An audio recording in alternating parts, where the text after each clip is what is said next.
Assalamualaikum. Hopefully you all are doing good. आज हम अपना लेक्चर 12 डिस्कस करने जा रहे हैं। लास्ट क्लास में हमने नो योर यूजर्स से कुछ चीज़ें डिस्कस की थी, ठीक है, जिनमें हमारे पास कल्चरल प्रॉप्स जो है ना वो कंप्लीट नहीं हुई थी, और फिर इसके अलावा हम स्नैरियोज को भी आज डिस्कस करने जा रहे हैं, ठीक है। आपने कोशिश करनी है कि आप अच्छे से लेक्चर को सुने ताकि आपको समझ आ सकें चीज़ें, और इसके अलावा अगर आपके कोई क्वेश्चंस हैं तो आप बता सकते हैं, ठीक है। कल्चरल प्रॉप्स हम देखते हैं, ये बेसिकली ना एक नॉर्मल डेटा कलेक्शन मेथड नहीं होता, बल्कि इसमें थोड़ा क्रिएटिव और इनडायरेक्ट तरीका होता है यूजर्स को समझने का, ठीक है। तो कल्चरल प्रॉप्स एक ऐसी रिसर्च टेक्निक है ना जिसमें डिजाइनर्स यूजर्स को डायरेक्टली ऑब्जर्व नहीं करते या उनका डायरेक्ट इंटरव्यू नहीं करते, बल्कि उनको कुछ क्रिएटिव टूल्स, जैसे आपको यहाँ पे नजर आ रहा है ना एक प्रॉप पैक, वो देते हैं। प्रॉप पैक क्या होता है वो भी हम देखते हैं। इसमें बेसिकली यूजर अपनी लाइफ के इंटरेस्टिंग मोमेंट्स को रिकॉर्ड करता है, ठीक है। जो डिजाइनर होता है ना वो बाद में उस डेटा को फिर अंडरस्टैंड करता है।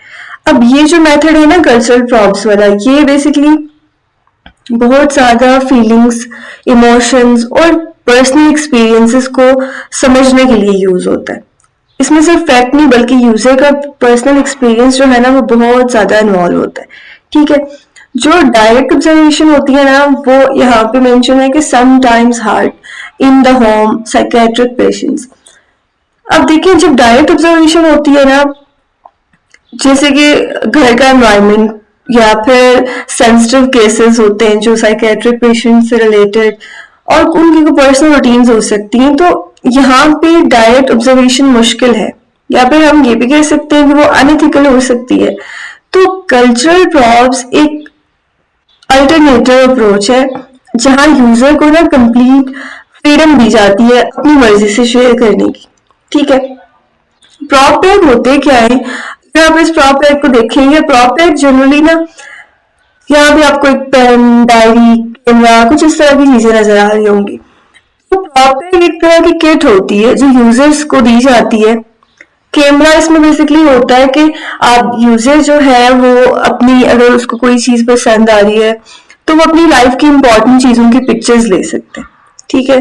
पोस्ट कार्ड्स, उसमें वो अपने थॉट्स वगैरह लिख सकते हैं, ठीक है। डायरी और ये पेन जो है ये इसलिए बेसिकली कि वो अपने डेली एक्सपीरियंसेस लिख सके। अब ये सब आइटम्स इसलिए दिए जाते हैं ताकि यूजर अपनी डेली लाइफ को क्रिएटिवली जो है ना रिकॉर्ड करे, अपनी इमोशंस को, अपने पर्सनल थॉट्स को, उनको वहां पे लिखे।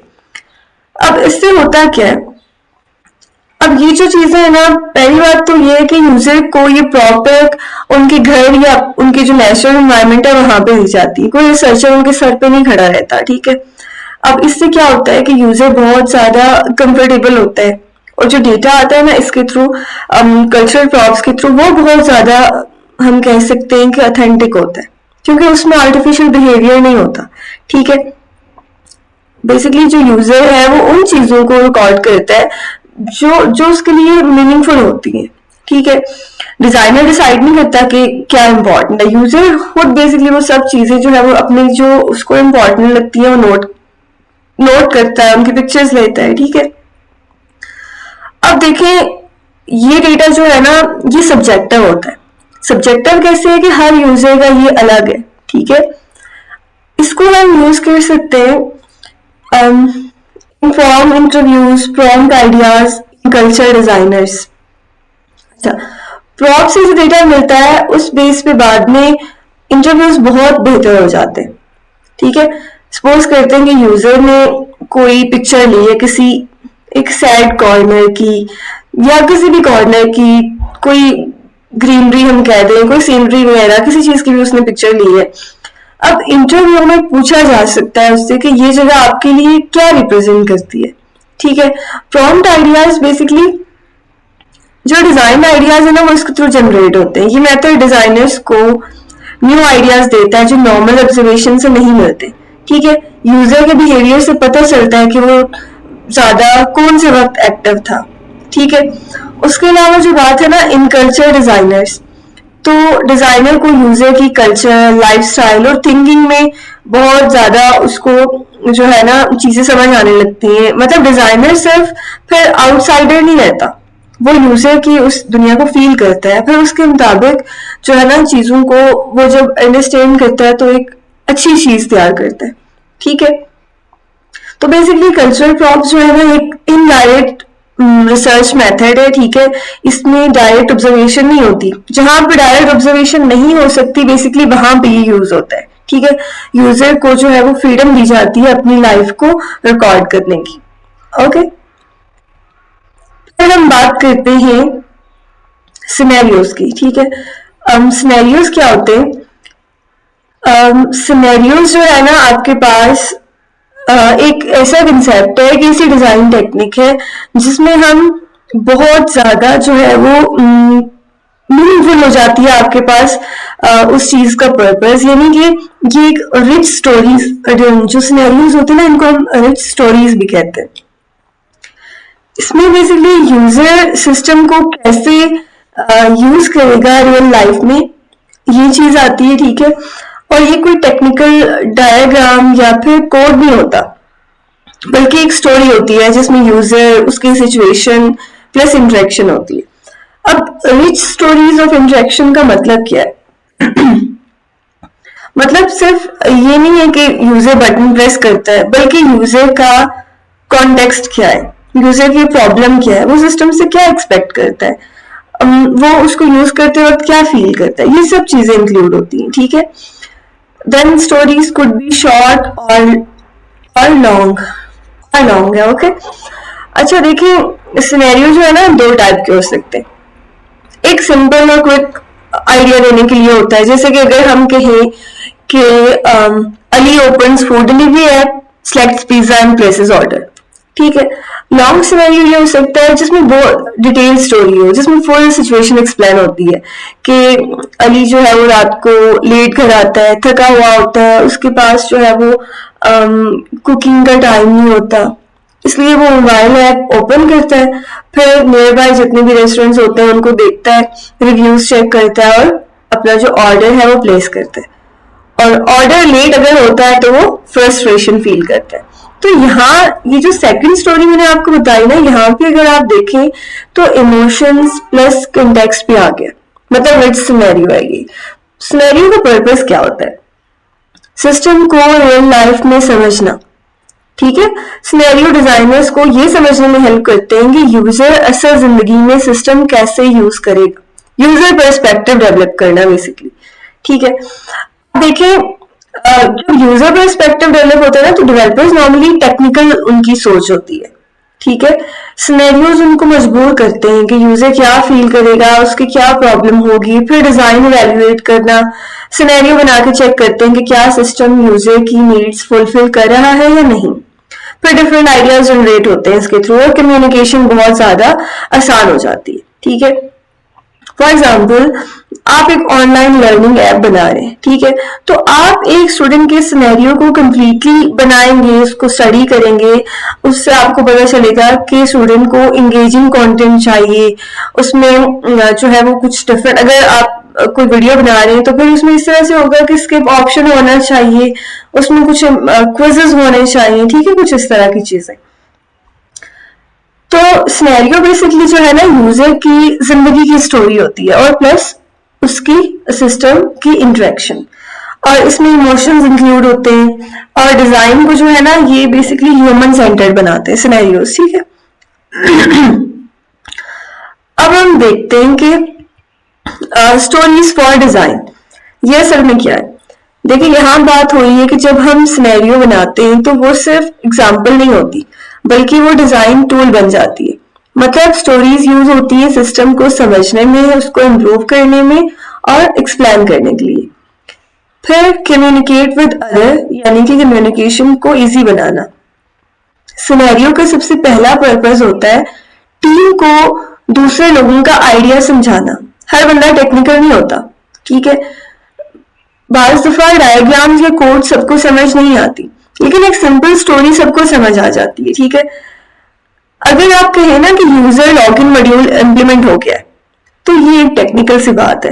लेकिन अगर आप कहेंगे यूजर ऐप ओपन करता है, अपना ईमेल पासवर्ड इंटर करता है और डैशबोर्ड पे चला जाता है, तो एक क्लियर स्टोरी है।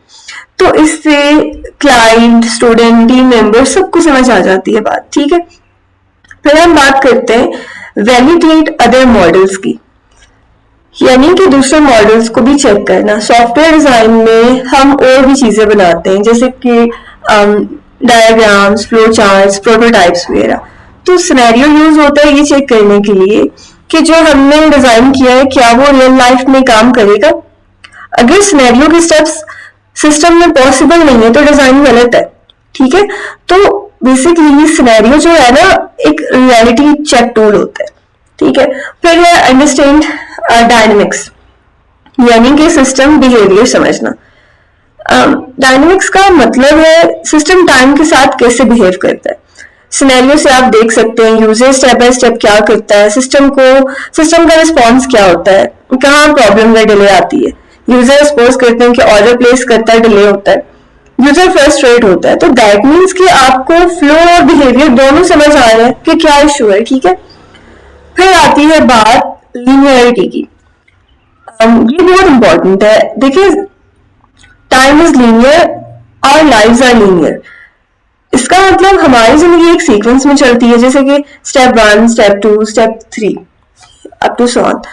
तो इसी तरह सिनेरियोज भी एक सीक्वेंस फॉलो करते हैं, ठीक है। ऐप ओपन हुई, लॉगिन हुआ, सर्च किया, ऑर्डर प्लेस किया, ये सब लीनियर फ्लो है। बट डोंट शो अल्टरनेटिव्स, ये एक प्रॉब्लम है। यहाँ पे ना लिमिटेशन बताई जा रही है कि सिनेरियो सिर्फ एक बात दिखाते हैं, वो अल्टरनेटिव सोल्यूशन नहीं दिखाते, सिचुएशन नहीं दिखाते, ठीक है। इसका मतलब क्या है कि रियल लाइफ में यूजर गलती भी कर सकता है, डिफरेंट चॉइसेस भी हो सकती है, लेकिन सिनेरियो जो है ना सिर्फ एक स्पेसिफिक केस दिखाता है। मतलब एक सिनेरियो हम कहते हैं कि यूजर पासवर्ड इंटर करता है और लॉग इन हो जाता है, लेकिन इन केस अगर पासवर्ड गलत है, अगर इंटरनेट ना हो, अगर यूजर फॉरगेट पासवर्ड करे, तो ये सब जो है ना सिनेरियो में यूजुअली कवर नहीं होती ये चीजें, ओके। अब हम सिनेरियो के फायदे अगर देखें तो इसके थ्रू कम्युनिकेशन आसान होती है, डिजाइन को वैलिडेट कर सकते हैं, सिस्टम बिहेवियर हमें समझ आता है, लेकिन अल्टरनेटिव्स या फिर एज केसेस नहीं दिखते इसमें, ठीक है। अच्छा, फिर हम बात करते हैं what will users want to do, ठीक है। And then step by step walk through, what can they see, sketches, screenshots, what do they do, keyboard, mouse, etc. what are they thinking, use and reuse throughout design। अच्छा देखें, यहाँ पे ना असल में user centre design thinking का एक हम कह सकते हैं कि ये हमें कोर आइडिया बताया जा रहा है। वो कैसे, यहाँ पे ना फोकस सिर्फ सिस्टम बनाने पे नहीं बल्कि यूजर क्या करना चाहता है उस पे हो रहा है। मतलब डिजाइन स्टार्ट ही इस सवाल से होता है कि यूजर का गोल क्या है, what will users want to do. फिर उस गोल को अचीव करने के लिए हम जो है ना step by step walk through बनाते हैं, जिसमें हम डिटेल में देखते हैं कि यूजर स्क्रीन पर क्या देख रहा है, क्या वो कोई स्केचेस देख रहा है, क्या वो कोई यूआई स्क्रीन्स वगैरह देख रहा है, तो वो फिजिकली क्या एक्शंस परफॉर्म कर रहा है, ठीक है, टाइपिंग कर रहा है, स्क्रॉलिंग कर रहा है, और सबसे इंपॉर्टेंट वो उस वक्त क्या सोच रहा है या फील कर रहा है। कोई कंफ्यूजन है, क्लैरिटी है, फ्रस्ट्रेशन है या फिर सेटिस्फेक्शन। ये तीन चीजें मिलकर हमें पूरा यूजर एक्सपीरियंस समझा देती हैं, जिससे हम आइडेंटिफाई कर सकते हैं कि कहाँ design, just give me a moment.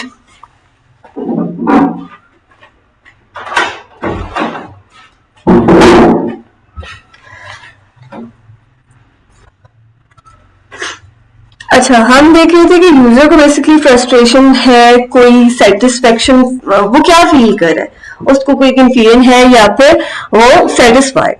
तो हमें ना ये कुछ चीजें मिलकर हमें बताती हैं कि यूजर का एक्सपीरियंस कैसा है, ठीक है।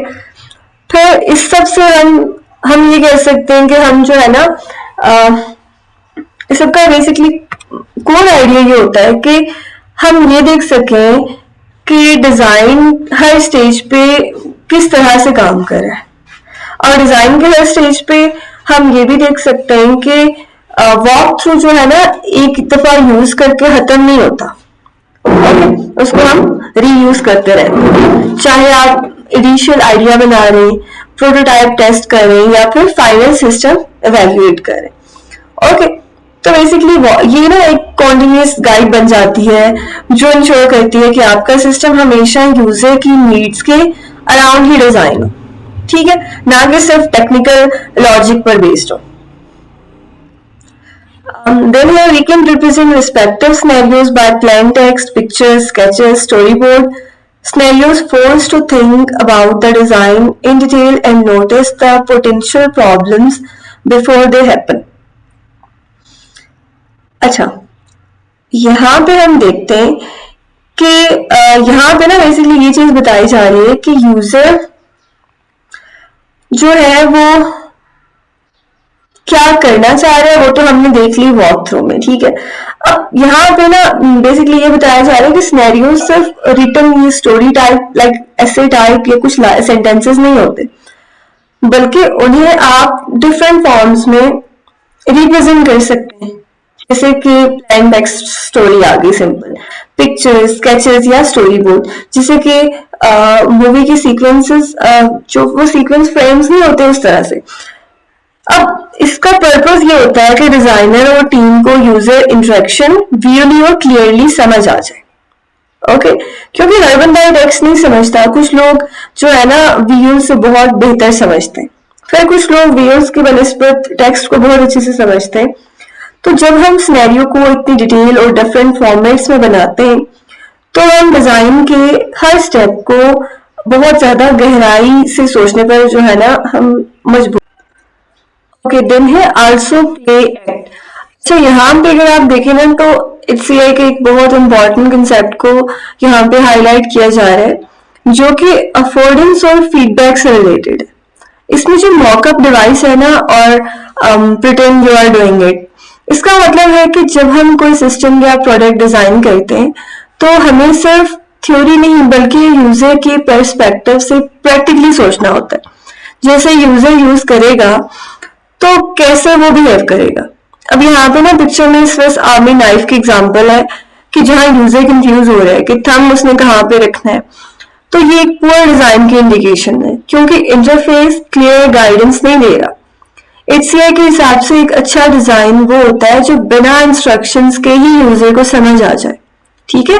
फिर है यूज टूथपिक एज स्टाइलस, ये भी एक वर्क अराउंड दिखाता है जो बेसिकली ये प्रूव करता है कि ओरिजिनल डिजाइन यूजर फ्रेंडली नहीं था, ठीक है। तो बेसिकली हमें यहाँ से ये पता चल रहा है कि सिस्टम डिजाइन करते वक्त यूजर की सोच, यूजेबिलिटी और क्लैरिटी जो होती है वो सबसे इम्पोर्टेंट है। ओके, हमारे पास है एक्सप्लोर द डेप्थ्स। इसमें सबसे पहले है explore interaction, what happens when. अब यहाँ फोकस है यूजर और सिस्टम के दरमियान होने वाली एक्शंस पर, यानी कि जब यूजर यूज करेगा तो सिस्टम क्या करेगा, अगर यूजर बटन क्लिक करे तो नेक्स्ट क्या होगा। कॉज इफेक्ट रिलेशन यहाँ पे हम देख रहे हैं, यानी यूजर लॉगिन प्रेस करता है, सिस्टम वेरीफाई करता है, अगर करेक्ट हो तो डैशबोर्ड ओपन होता है। अब ये फ्लो हमें बिहेवियर समझाता है। ओके, और अगर यहाँ पे गैप हो, रिस्पॉन्स स्लो या फिर अनक्लियर हो तो यूजर कंफ्यूज होगा। फिर हमारे पास आता है explore cognition, what are the users thinking. यहाँ पे ना यूजर के माइंड के अंदर आप जा रहे होते हैं। कोग्निशन जो है, यूजर क्या सोच रहा है, क्या उसे समझ आ रहा है, क्या वो कंफ्यूज है या कॉन्फिडेंट है, यानी मेंटल प्रोसेस, ठीक है। यूजर फॉर्म फिल करता है, सबमिट बटन देखता है, उसके माइंड में ये आता है कि क्या सब फील्ड्स जो है वो फिल हुई है बेसिकली, अगर गलती होगी तो क्या होगा, अगर डिजाइन क्लियर नहीं होगा तो यूजर हेजिटेशन फील करेगा, ठीक है। आगे तो नहीं आगे हम, यस। अच्छा, फिर हमारे पास है explore architecture, what is happening inside. ये बैकएंड या इंटरनल लॉजिक जो है ना उसका पार्ट है, ठीक है। फिर यहाँ पे आप देख रहे हैं कि सिस्टम के अंदर क्या प्रोसेस हो रहा है, डेटा कैसे स्टोर या प्रोसेस होता है, कौन से कंपोनेंट्स काम कर रहे हैं। ओके, अब इन तीनों का जो कनेक्शन है ना आपस में, वो ये है कि लाइक कनेक्टेड लेयर्स की तरह ये काम करते हैं। इंटरेक्शन यूजर क्या कर रहा है, कॉग्निशन क्या वो सोच रहा है, एंड आर्किटेक्चर सिस्टम अंदर क्या कर रहा है, अंदर से वो क्या कर रहा है। ठीक है, अगर इसमें इन तीनों में मिसमैच हो जाए तो इंट्रैक्शन यानी कि button click, architecture slow processing होगी और कॉग्निशन ये हो सकती है कि सिस्टम हैंग हो गया, तो रिजल्ट इसका बैड यूजर एक्सपीरियंस होगा। ठीक है, फिर हमारे पास है user use scenarios to,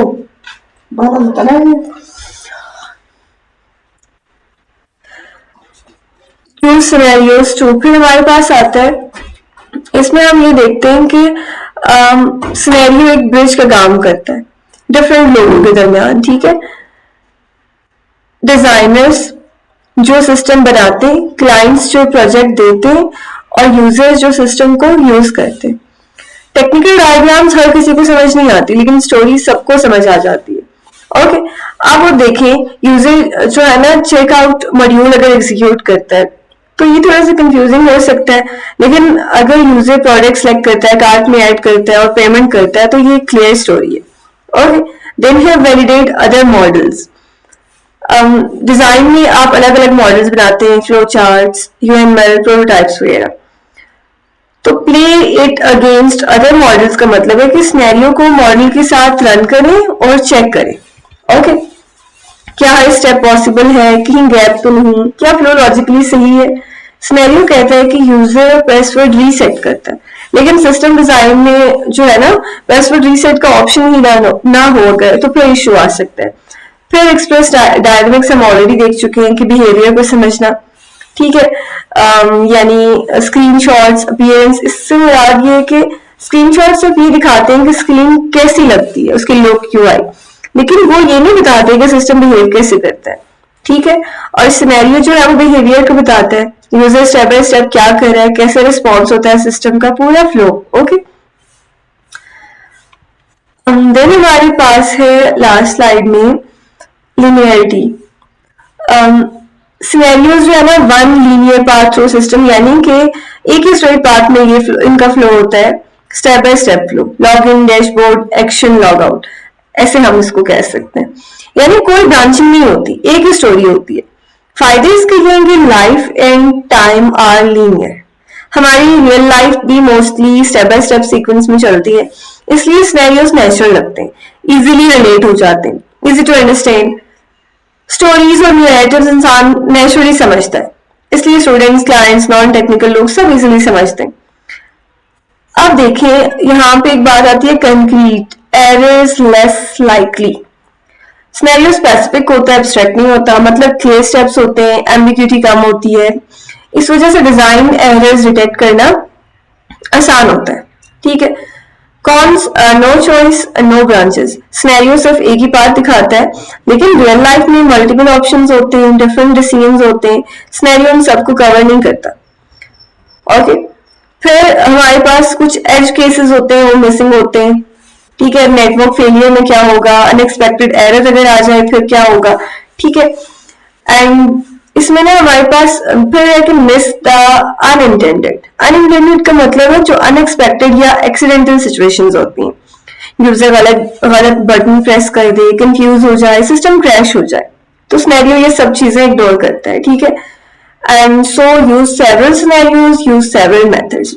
best solution क्या है कि एक सिनेरियो पर डिपेंड मत करें, मल्टीपल सिनेरियोज बनाएं। ठीक है, normal case, error case, alternative case, इससे ज्यादा सिस्टम जो है ना आपका रियलिस्टिक बन जाता है। ठीक है, तो बेसिकली हमने आज ये देखा कि सिनेरियो हमारे पास आपको एक लीनियर वे प्रोवाइड करता है, सिंपल और लीनियर हम कह सकते हैं, जिसके थ्रू इंटरेक्शन बहुत आसान होती है, लेकिन क्योंकि इसमें कोई अल्टरनेटिव या अनएक्सपेक्टेड सिचुएशंस को कवर नहीं किया जाता, तो इसका सोल्यूशन ये है कि हम मल्टीपल सिनेरियोज को यूज करें, एडिशनल मेथड्स को यूज करें, ताकि हमारा जो डिजाइन है वो बहुत ज्यादा सेफ हो यूज करने के लिए। ओके, सो ये था हमारा आज का लेक्चर। अगर आपके कोई भी क्वेश्चन है आपने मुझे बताने। ठीक है, अल्लाह हाफिज।